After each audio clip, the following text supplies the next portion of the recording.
Boa noite, meus irmãos. Nós separamos novamente este horário da quarta-feira para o estudo da Palavra de Deus.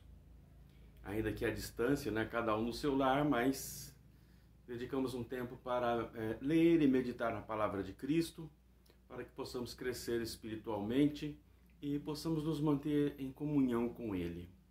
Vamos começar orando.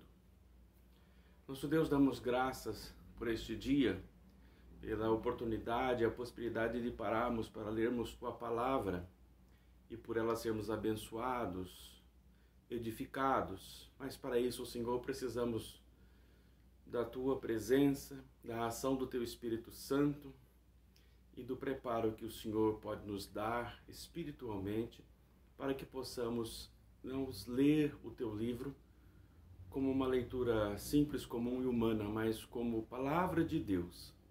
E aquilo que o Senhor propôs na Tua Palavra possa nos alcançar. Nós nos propomos a isso, nós nos colocamos na Tua presença desse jeito. Pedimos que nos perdoe, Senhor, perdoe os nossos pecados e tenha misericórdia de nós. Que Tua benignidade e Tua bondade nos sejam favoráveis. Pedimos que abençoe todo o povo de Deus, espalhado pela face da terra, e abençoa, Senhor, cada vida que vier a assistir este vídeo, vier a ouvir estas palavras e esta exposição. Sejam todos abençoados na Tua presença, em nome de Jesus Cristo. Amém. Eu me propus a estudar com os irmãos capítulo 14 de João. Se tudo correr bem, vamos um pouco mais do que o capítulo 14. Tem sido bastante atraente, interessante este capítulo por esses dias. Hoje, para fazer o contexto, nós vamos retomar do versículo que nós lemos a semana passada. Hoje nós vamos ler João 14, de 12 a 14. Mas só retomando. Jesus começou o capítulo 14 dizendo: não se turbe o vosso coração, não fiquem perturbados, protejam-se emocionalmente, porque não há necessidade de muitas coisas, de muito problema. Depois ele disse para os discípulos para onde ele ia. O problema tudo é porque ele estava se afastando dos discípulos. Ele disse que na casa do Pai havia muitas moradas, ele estaria indo preparar lugar. Depois houve um questionamento, Jesus disse que ele era o caminho. E coisas que nós explicamos no primeiro e segundo estudo. E Jesus também falou uma coisa interessante, que ele não escolhia o que fazer e o que falar. Tudo vinha do Pai. Ou até interessante, ele via o Pai falar e falava, ele via o Pai fazer e fazia. Só que nesse trecho aqui do capítulo 14 de João, ele diz: o Pai que permanece em mim faz as suas obras, ou faz a sua obra. Então é uma coisa muito interessante, porque esta realidade de Jesus também é possível para nós, né? E semana passada eu terminei com um desafio, onde Jesus falou que aquele que crê nele fará também as obras que ele faz e outras maiores faria. Então eu terminei com esse desafio que pesa sobre nós. Mas para o tema de hoje, eu vou retomar o 12, como fazendo parte do estudo de hoje, porque ele é a base para a sequência dos versículos a seguir. Então João 14, 12 a 14 diz assim: em verdade vos digo, que aquele que crê em mim fará também as obras que eu faço, e outras maiores fará, porque eu vou para junto do Pai. E tudo quanto pedirdes em meu nome, e isso farei, a fim de que o Pai seja glorificado no Filho. Se me pedirdes alguma coisa em meu nome, eu o farei. Então, este é o contexto, o parágrafo menor, né? O parágrafo está aqui. Então, há algumas coisas a serem explicadas. E o que eu quero mostrar aqui, a gente costuma usar a palavra segredo, né? Aqui está o segredo para o bom andamento do trabalho cristão, da obra cristã, da obra do discípulo de Cristo, eu e você, que cremos em Cristo, que somos evangélicos. Aqui está o segredo do negócio. E eu vou fazer isso claro, eu vou tentar explicar o que eu penso e o que eu entendo aqui. Então Jesus ensina como a obra de Cristo, a obra da igreja pode seguir e bem. Então, a existência da obra do Evangelho, da salvação e da oração depende do que Jesus diz aqui. E eu estou apontando agora para as primeiras palavras do verso 12. Em verdade vos digo que aquele que crê em mim. Tudo aqui que foi dito do verso 12, 13 e 14 depende dessa expressão. Aquele que crê em mim. É enfático, né? Em verdade. Que vos digo que aquele que crê em mim. Vamos entender o que é aquele que crê em mim. Crer em Cristo aqui, nós estamos falando na fé em Cristo. Fé em Deus, né? Fé. Crer. Só que assim, às vezes, para nós brasileiros, o crer é uma coisa mais simples. Nós usamos a expressão crer de um modo muito comum e fora do ambiente religioso.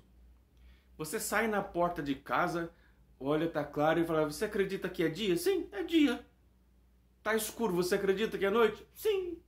Aquilo que os teus sentidos, olhos, o sentido da visão, o sentido da audição, te disser, você diz, eu acredito.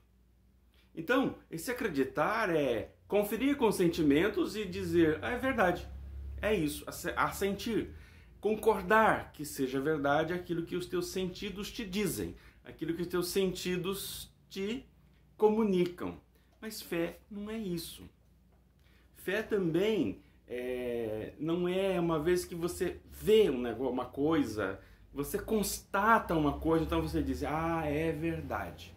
Também não é. Na Bíblia, fé é você ter certeza de uma coisa que você não vê. E ter a convicção de uma coisa que você espera. Ela ainda não é realidade, mas você tem convicção dela. Então, a fé, ela está mais para a esperança e confiança de que algo que você não vê existe. Então, no sentido religioso, fé é isso. Fé, de modo geral, simples, é isso. É crer no que você não vê e ter certeza do que ainda não aconteceu. Mas não é uma certeza assim, não, eu tenho força para que isso aconteça. Não, não é isso. É uma tranquilidade. Eu não vejo, mas existe. Ainda não está, mas estará.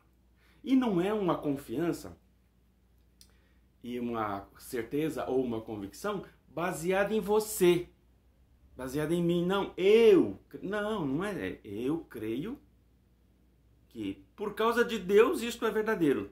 Está aqui. Por causa de Deus virá. Por quê? Porque ele disse. Então, mais uma confiança em Deus e na sua palavra do que uma certeza em si. Não, eu creio. O eu está fora, o eu cai aqui. Tá? É só a minha alma expressando sua verdade, porque confia em Deus que é verdadeiro e na verdade do próprio Deus. Então, fé aqui é isso. Ter fé é isso. É aceitar como verdadeiro. Por exemplo, Jesus disse que é aquele que crê em mim, aquele que tem fé em mim. Não é fé assim, foi lá, foi curado por Jesus, então você acredita em Jesus? Acredito, ele é bonzinho, ele é um amor de pessoa. Ele é muito joia, Jesus, camaradão. Bota todo mundo, cada um no seu lugar, ajeita tudo, não, isso não é fé. Muita gente, multidões viram Jesus, receberam benefícios de Jesus e não tinham fé nele. Não tinham fé. É diferente. Né? No fim das contas, os 12, ainda assim os 11 é que tinham fé. E quando Jesus ressuscitou, um bom número deles só tinha dúvida. Entenderam? Que a fé ainda não estava madura naquele momento. Mas nós, depois desses casos todos passados, nós podemos entender que ter fé em Jesus é aceitar como verdadeira a pessoa de Jesus. Ele é verdadeiro. Ele em si é verdadeiro porque é o Filho de Deus, foi enviado por Deus. A palavra que ele fala e tudo que ele ensinou é verdadeiro porque vem de Deus. E o que ele falou vem de Deus. E quando isso tudo é verdade, a pessoa, a palavra e a obra de Cristo é verdadeira em si mesma, ele é verdadeiro em si mesmo, o que ele falou é verdade por si só e o que ele fez é verdadeiro em si mesmo. Agora, enquanto Cristo, sua obra e sua palavra é verdadeira nele mesmo, não me beneficia em nada. Entende? É verdade porque é. Não depende de mim. E não depende de outro para atestar a verdade. Ela está estabelecido. Ele, o que ele fez e o que ele fala, Jesus, é verdade, é verdadeiro. Tudo muda para mim quando eu, então, aceito me incluir nessa verdade. Quando aquilo passa a ser verdade para mim, eu creio, e aquilo entra dentro de mim, entra dentro da minha mente, entra dentro da minha alma e passa a ser a minha realidade, a minha verdade. Não no sentido subjetivo, a minha verdade é a minha, a do outro não importa. Não. Aquilo tudo da pessoa, obra e palavra de Jesus entra dentro de mim. E eu me comprometo com isso, eu me comprometo com essa verdade. Eu me comprometo a obedecê-lo em tudo, ele é verdadeiro, o que ele fala é verdade, é bom, e eu obedeço. Se eu entender, eu obedeço, se eu não entender, eu também obedeço. Porque ele falou, basta. Ele é o Senhor, e eu me posiciono como servo. E aí, meus irmãos, eu tenho fé em Cristo, do jeito que ele está falando aqui, quando eu consigo viver por ele. Tudo posto aquele que me fortalece, até passar fome. E para mim o viver é Cristo. Então 100% da realidade da vida de tudo aqui no mundo material onde meu corpo toca é Cristo. Já está começando a vir a fé. Mas também eu me entrego a Ele. Me entrego tão fortemente que se eu viver, eu vivo dele e por Ele. E para Ele. E se eu morrer, também é por Ele e para Ele. Entendeu? Sua vida não tem mais valor para si. Só tem valor para Ele. Ela existe enquanto Ele desejar. Se por causa dele eu precisar entregar a minha vida, eu entrego. Por quê? Porque eu estou comprometido com Ele. E não abro mão de Jesus por nada. Entendeu? Não abro mão de Jesus por nada. Ele é o meu tudo. Então, nenhuma outra coisa pode ser o nosso tudo, tá? Essa expressão, fulano, isso, aquilo é o meu tudo. Então você vive por aquilo e morre por aquilo. Se Jesus é o seu tudo, então você vive por ele ou morre por ele. Entende, meus irmãos? Por isso, Paulo escreveu em Romanos 14:8. Porque se vivemos, para o Senhor vivemos. Se morremos, para o Senhor morremos. Quer, pois, vivamos ou morramos, somos do Senhor. E isto é fé. Menos do que isso, não é fé. Menos do que isso, não é um bom discipulado, não é uma condição de discípulo de Cristo.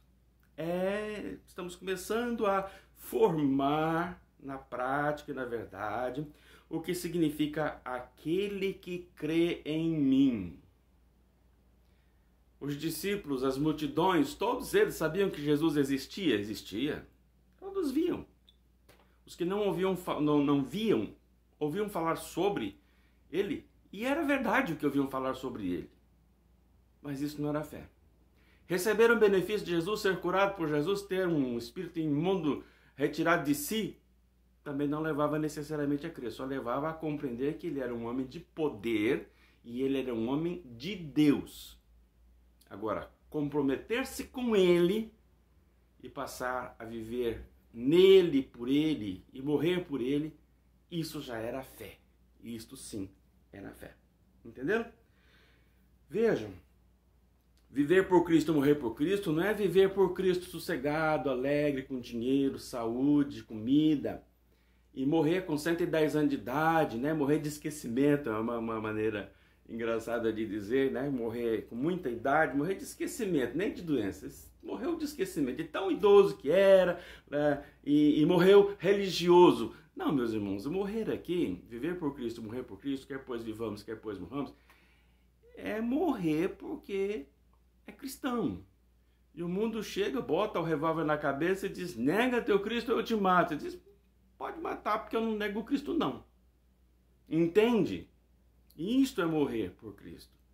Como muitos morreram, como muitos cristãos, como Estevão morreu, o primeiro mártir cristão em Jerusalém, foi morto porque os judeus não toleravam. A mesma inveja que tinham de Jesus, tiveram pior de Estevão e foi intolerante. E à medida que ele dava o seu testemunho e falava, os judeus taparam seus ouvidos e investiram contra ele, para pararem de ouvir a verdade, porque era uma verdade tão contundente que eles não suportavam. Então, morrer por Cristo é isso, tá? Morrer literalmente, é perder a cabeça. É levar tiro na cabeça, faca no pescoço e morrer. ou morrendo enforcado. Muitos morrendo enforcados por causa de Cristo. Então, é ter um compromisso a este ponto. Isto é crer em Cristo. É entregar-se, né? É saber que Ele é verdadeiro, aceitar como verdade a pessoa e a palavra dele, a obra dele, e entregar-se a Ele, viver por Ele e morrer por Ele. Aí já tem uma história assim de isto é crer em Cristo. Não se trata assim do fato de, mas eu acho Jesus legal. Mas ele deve ser. Eu acho bonita a igreja, o cristianismo, é uma boa filosofia de vida. Não é fé. Eu gosto de igreja. Também não te salva. Não é isso. Se trata de ser 100% Jesus. Não é ter muita fé. É ter fé. A diferença é ter e comprometer-se. Não ter e não ter compromisso. Tá? Sem reserva, sem dúvida. Não negar, não voltar atrás. Viver orientado pelo Espírito Santo. Então tem um monte de coisa que não é fé, e tem um monte de coisa que é fé. Meus irmãos, na verdade é ser, fazer, crer, fazer e ser tudo aquilo que você sabe a respeito do Evangelho. Tudo na prática.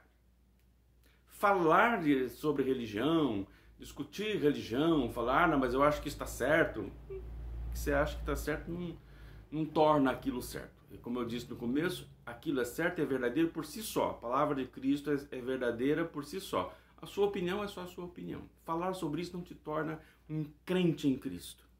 Mas crer, acreditar que é verdade, entregar-se a isto, tornar-se, viver por isso, praticar isso e comprometer-se com isso, então já está se tornando um crente.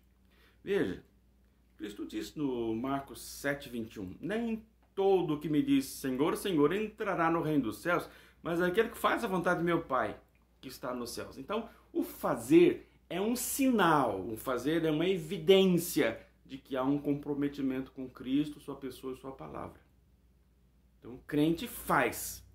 O que fala é teórico do assunto, o teórico não faz. Tá certo? Nessa linha de raciocínio agora também, que eu falei por último de Jesus, também tem o argumento de Tiago.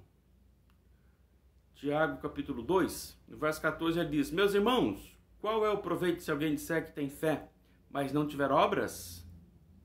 Pode acaso semelhante fé salvá-lo?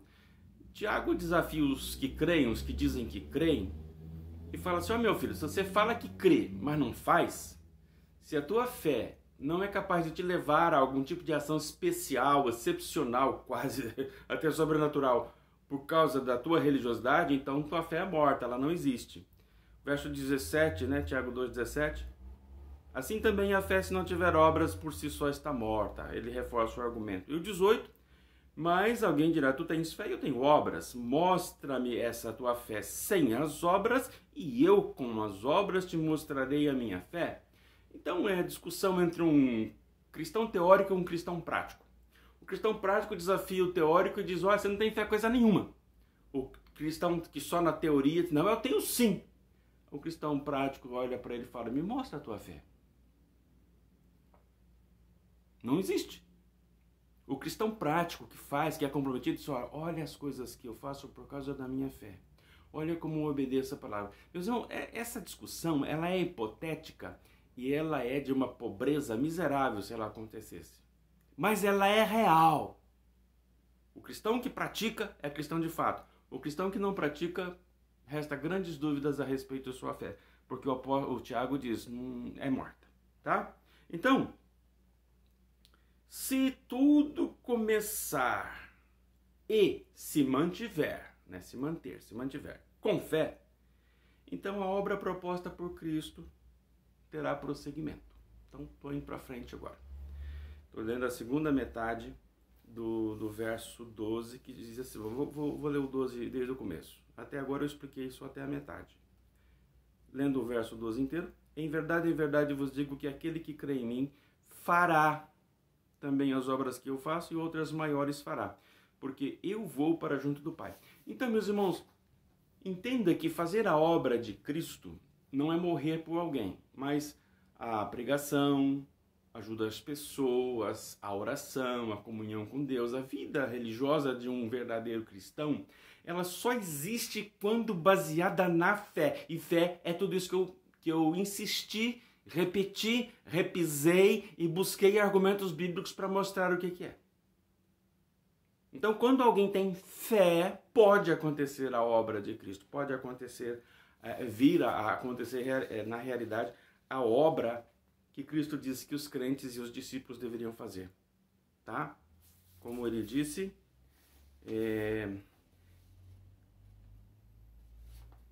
página 2. E também, fará também as obras que eu faço. Fará também. Essa obra de Cristo, ela só será realizada aos olhos de Deus e terá valor diante de Deus quando feita pela fé, quando iniciada por alguém que tem fé, transformado pelo Espírito Santo e atuando pela fé. Não em seu próprio nome, mas no nome de Jesus. Então, a obra da igreja, Jesus propôs que a igreja, através dos seus discípulos, fizesse essa obra. Essa obra precisa acontecer.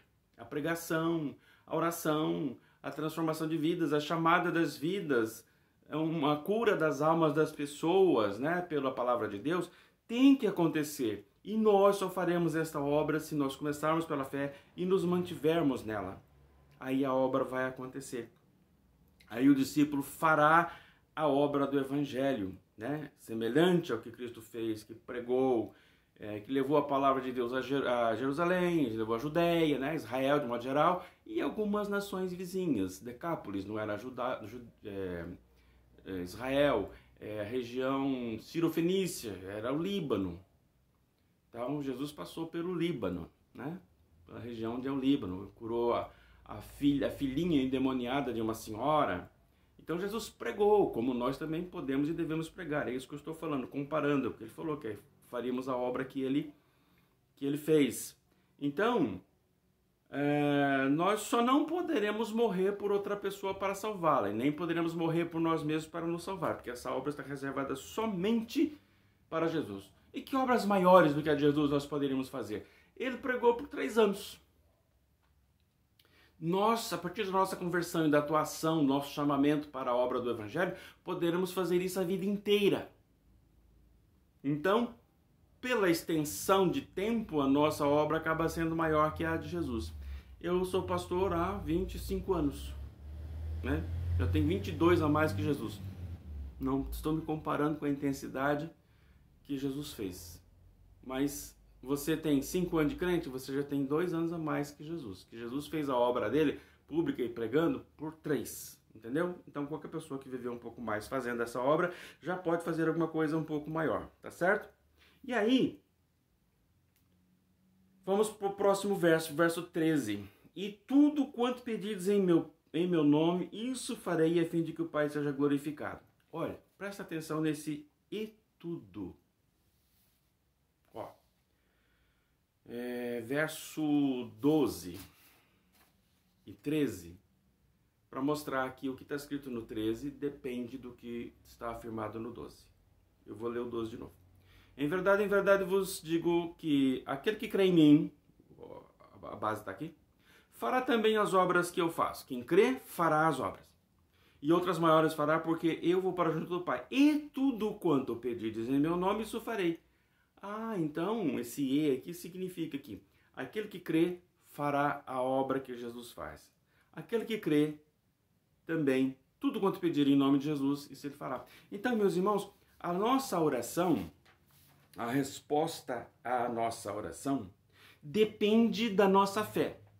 Quando fala depende da nossa fé aqui, não é da força da fé. Tem gente que acha que assim, você acredita que Jesus existe, que Deus existe? Acredito. Você tem fé em Jesus? Eu acho que eu tenho. Então, mas na hora de orar tem que orar com fé. Então a pessoa faz um esforço emocional, né? Tem um troço emocional para dizer assim, não, eu tenho fé. Então faz uma força, fala alto, fala com determinação e um monte de coisa. Por quê? Para dizer que aquilo é a fé para orar e receber. É a fé que você tem em Cristo. Não depende de força, nem é grande, nem é pequena. Existe ou não existe. Depois disso, a fé pode ser mais experiente, sim. Mas sem essa fé básica, que se entrega, que é definitiva, que não duvida, esta é a fé que nos possibilita que tudo quanto pedirmos em nome de Jesus, isso Ele nos fará. É esta fé. É estar ligado, a expressão que Paulo gosta e fala, né? Em Cristo. Esse em Cristo aqui é o determinante. Esse em Cristo é que permite que o que eu pedir em nome de Jesus eu receberei. Não é repetir também 500 vezes numa oração em nome de Jesus, em nome de Jesus, em nome de Jesus. Não é, essa palavra não é mágica. Cristo tem que estar dentro de você, você tem que estar nele. Se isso acontece, então você diz em nome de Jesus, porque você não tem nome próprio para comparecer diante de Deus. É o nome de Cristo que foi entregue a nós. E aí você pode suplicar e o Pai pode responder. Mas claro, não pode ser uma oração displicente e irresponsável, né? Tem que ser uma coisa legítima e justa, certo? Isso é só um detalhe. Então, nós precisamos saber, ter certeza da nossa fé. Precisamos ter esta fé. E aí, nós poderemos então usar o nome de Jesus. Não é assim, usar. Tá lá, eu vou pegar. Tá lá no armário, eu vou pegar uma credencial e mostrar para Deus. Ó, Deus, ó, em nome de Jesus, me dá aí, tá? Tá, depois guardar. Não, esse em nome de Jesus é porque nós estamos nele, é toda essa fé. Nós pertencemos a ele, vivemos por ele, morremos por ele, estamos nele e ele é em nós, então é isso. E o detalhe do estudo bíblico, o detalhe do texto bíblico é que a partir desse momento é que Jesus começa a ensinar às pessoas o meu nome, usem o meu nome. Até então ele não ensinou. Usem quando? Depois que eu morrer e ressuscitar. Porque ele disse é no futuro. Né? E tudo quanto pedirdes, quando vierdes a pedir em meu nome, isso farei. Depois que ele for. Tá? Depois que ele for. É aquela expressão de Pedro, somente um nome dado entre os homens pelo qual importa que sejam salvos. Então esse nome foi dado a partir da morte e ressurreição de Jesus. Então aqui ele começa a ensinar que é para pedir em nome dele. Né?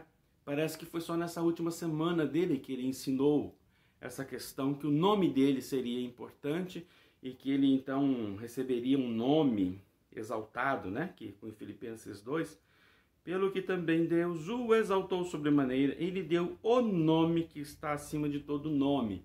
Um nome poderoso, mas um nome autorizado a ser usado perante Deus para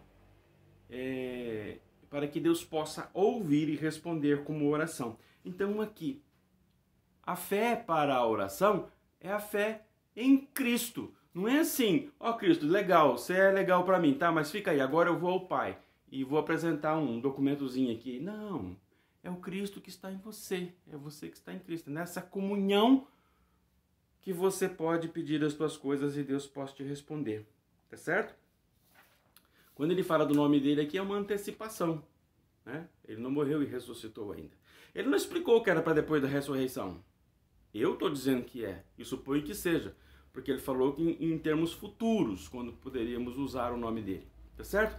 Mas já que nós estamos nesse assunto, vale lembrar também as outras palavras, os outros trechos que Jesus falou a respeito de fé e oração. Tem um muito especial em Mateus 21, 22, que é o contexto da última semana também, mesmo dos outros evangelhos, quando Jesus falou, ó, é para pedir com fé, é no contexto da última semana. E João 14 é a última semana.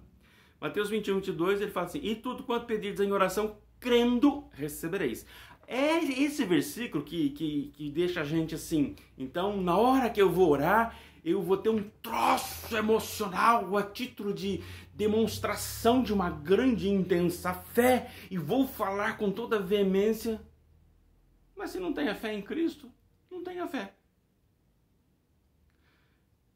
É pecado pessoas que, tendo fé em Cristo verdadeiramente, por alguma razão estejam emocionadas e tenham uma sensação de exaltação emocional e orem assim com essa veemência que eu estou falando? Não. Mas esta veemência, esta exaltação, esse troço emocional a título de fé, não é o que faz responder, não é o que traz resposta da oração. É a comunhão com Cristo. É a fé verdadeira em Cristo que é a condição para alguém ter sua oração respondida diante de Deus. Então é a mesma coisa, tudo quanto pedidos em oração, crendo recebereis. Crendo em Cristo, estando em comunhão com Ele. Tiago também ensinou um pouco sobre isso quando falou, se alguém é falta de sabedoria, está precisando de sabedoria, peça a Deus. Aí ele fala assim, peça a sabedoria, porém com fé, em nada duvidando. Pois o que duvida é semelhante à onda do mar impelida e agitada pelo vento. Peça com fé, em nada duvidando. Não peça pensando, acho que Deus vai responder, não. Eu sou tão indigno. Mas você é indigno mesmo. Isso não é o que determina a sua resposta, não. A resposta de Deus para a sua oração. Indigno todos somos. Digno só Cristo. Só Cristo. Mas não peça duvidando, né? Creia, tenha fé, tenha certeza, tenha um pensamento claro. Entenda o que é fé, se veja nessa condição, não é auto-engano, não é se engane. Tenha de coração e de verdade, tá certo? Aí, o próximo verso de João 14, que é o trecho de hoje, também é um trecho sobre oração e fé. E Jesus, no verso 14, ele diz, se me pedirdes alguma coisa em meu nome, eu o farei. Então, é basicamente um repeteco, né? O 14 é um repeteco do 13, só que é um reforço, né? Mais curto, mas é também alguma coisa relacionada à oração. E Jesus, no 13, ele fala, depende da fé. E dependendo da fé, se me pedires, eu o farei. Então, agora, caminhando aqui para a conclusão desse trecho de hoje, buscando uma outra palavra de Cristo no contexto de João 14, 15, há um versículo que mostra o que eu estou querendo enfatizar e mostrar para os irmãos como um princípio geral para os cristãos. Eu estou pensando em João 15, 16. Está tudo no mesmo contexto, tem muitas coisas que são repetidas aí no capítulo 14, 15, 16. Mas aqui, 15, verso 16, fala assim, não fostes vós que me escolheste a mim, pelo contrário, eu vos escolhi a vós outros, e vos designei para que vades e deis fruto, e o vosso fruto permaneça, a fim de que tudo quanto pedides ao Pai em meu nome, Ele vos-lo conceda. Está entendendo o que eu estou falando? Jesus não te chama somente para você viver feliz e contente, sem depressão, sem doença, com dinheiro, carro na garagem, uma casa boa, móveis bonitos, sofá gostoso, macio para você sentar, um emprego que te agrade e boa saúde para você não só sobreviver, mas usufruir da vida. Não foi para isso que você foi chamado. Um cristão não é isso. O cristão não é um homem dado a conforto e comodismo. Não combina com um cristão, conforto e comodismo. Jesus disse que nos chamou, os que são chamados por Cristo, são chamados, são escolhidos e designados para a obra. Cristão inoperante, cristão que só cuida dos seus afazeres da casa e do corpo. Um homem trabalha para a casa, no seu emprego, para sustentar a casa. Uma boa parte das mulheres trabalham dentro de casa para manter a casa e manter o corpo da família. Entenderam? Não é só isso. Mas fazer a obra de Cristo, tá? A obra de Cristo. Quando Jesus se dispôs a fazer a obra do Pai, ele passou o tempo que ele tinha fora de casa. Ele podia até ter uma casa, mas ele estava na rua. Ele ia e pregava, à noite ele estava fora orando, fora, longe das pessoas. Ele passou a maior parte do tempo fora de casa, e não trabalhando para si, mas trabalhando para o Pai.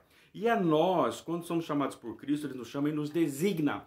Designar é dar uma tarefa e um destino e uma direção. Você vai e faça isto. E Ele diz, olha, mas tem um teste. É para dar fruto.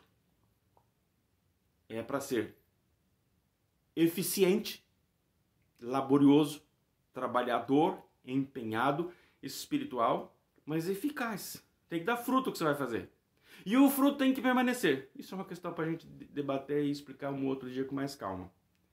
E aí, quando houver o compromisso com a pessoa de Cristo, com a palavra de Cristo, com a obra de Cristo, a obra, crendo que aquilo que ele fez é verdadeiro e é bom para mim, E aí, quando houver um comprometimento da minha vida em viver fazendo a obra que Cristo fez, dando fruto, então nesta condição, diz Jesus, é que tudo quanto pedires ao Pai em meu nome, Ele vos conceda. Entendeu? Boa parte das orações de cristãos nominais, de cristãos teóricos e não práticos, elas não são consideradas orações legítimas para serem recebidas pelo Pai e respondidas, nem por Jesus. Por quê? Porque são crentes nominais que não se comprometeram, que não fazem obra, que não aceitaram a designação da obra, não aceitaram sua tarefa, sua condição de servo, seu trabalho de servo. E não frutificam. Ou o fruto não permanece. Não tem oração respondida para este. Qualquer pessoa que disser diferente, então tem uns teólogos que, não, mas Cristo vai responder e pronto. Oh, e pronto não, está na palavra. O comprometimento, a ação, o fazer, o ser e fazer, determina a qualidade da resposta da minha oração. Isso foi Jesus que disse, não estou inventando nada. A pregação simplesmente tem que repetir a verdade de Cristo. Então, meus irmãos, como é que a coisa funciona então? Primeiro, os cristãos devem tornar-se servos de acordo com a natureza espiritual do seu Senhor.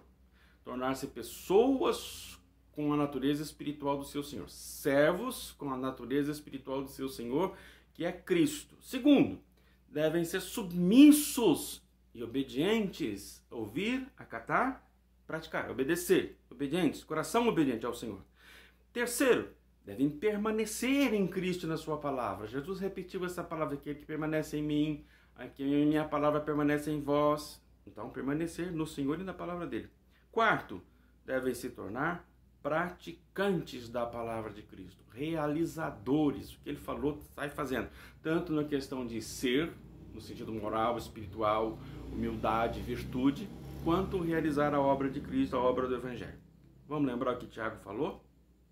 Tiago 1,25 falou assim: mas aquele que considera atentamente na lei perfeita, lei da liberdade, e nela persevera, não sendo ouvinte negligente, mas operoso praticante, esse será bem-aventurado no que realizar. Né? Haverá bênção para si, se for praticante da palavra de Deus.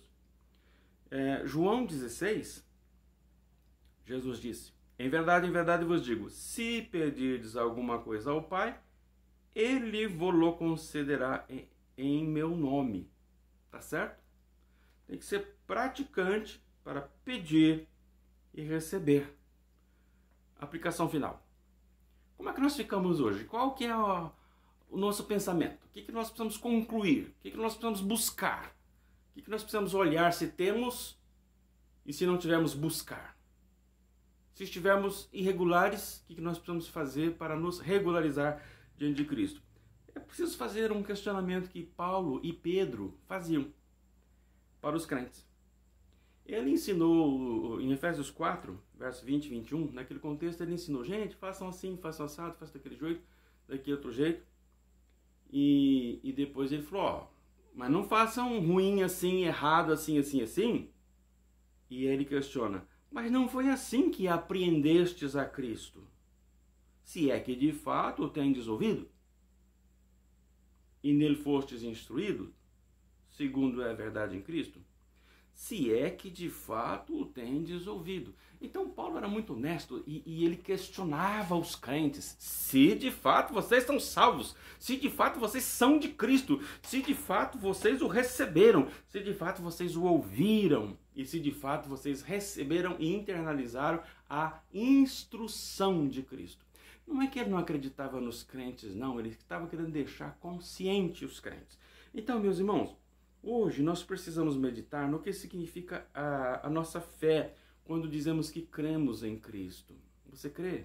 Você diz que crê, eu tenho certeza que você diz. Então, quando você diz que crê, pense no que significa. Seria somente um contrário do ateísmo? O ateísmo diz que Deus não existe. Cristo existiu, mas ele é o quê?